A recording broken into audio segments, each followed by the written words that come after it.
that major decision from the Supreme Court that could shape how federal judges exercise their power moving forward. In a 6-3 ruling, the High Court limited the use of nationwide injunctions, a tool that's been used to block presidential policies from taking effect. Mahsa Saeidi explains the ruling and what it means for the president's birthright citizenship executive order. A controversial judicial tool. Tonight, the Supreme Court severely limiting the use of nationwide injunctions. Writing for the majority, Justice Amy Coney Barrett said, quote, "The universal injunction was conspicuously non-existent for most of our nation's history. But in recent years, more judges using it to single-handedly freeze policy, frustrating both Democrat and Republican presidents." These injunctions have allowed district court judges to be emperors. They vetoed all of President Trump's power, and they cannot do that. The majority's decision in this case is shocking. The majority didn't address the underlying issue, Trump's executive order to end birthright citizenship. After some states sued in January, including New York, New Jersey, and Connecticut, federal judges blocked the president's plan. Now, our highest court saying the judges went too far, only able to grant relief to specific plaintiffs, not the general public.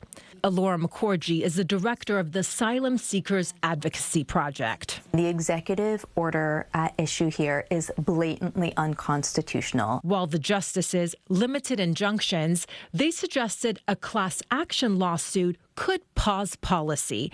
Groups, including McCorgie's, now filing one. Every day I represent asylum seekers from around the world. I tell them that I will fight for them as hard as I can to ensure that they and their babies are safe. The president's executive order is set to take effect in 30 days in the states that haven't challenged it. It doesn't take 30 days to file a lawsuit that's a class action lawsuit that conceivably could cover every similarly situated person in the country that could be affected by this executive order. The ruling still a big win for Trump and all other future presidents. We can now promptly file to proceed with numerous policies that have been wrongly enjoined. I do think that it will give presidents more power in the short term to see some of their policies go through, but courts can still jump in and say, we're going to block this.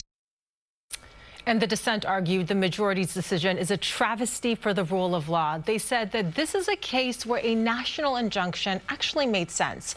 We should note the justices did not rule on birthright citizenship because the Trump administration didn't appeal on that issue. Perhaps they thought they would not be successful on that. I can only imagine the fear and uncertainty plaguing a lot of people right now. What are the next steps in this? So we're going to see a lot more lawsuits, that organization filing one today. The issue of birthright citizenship, whether it's constitutional or not, we're likely going to see that head to the court next year. A lot more cases in this one. Mahsa, thank you so much.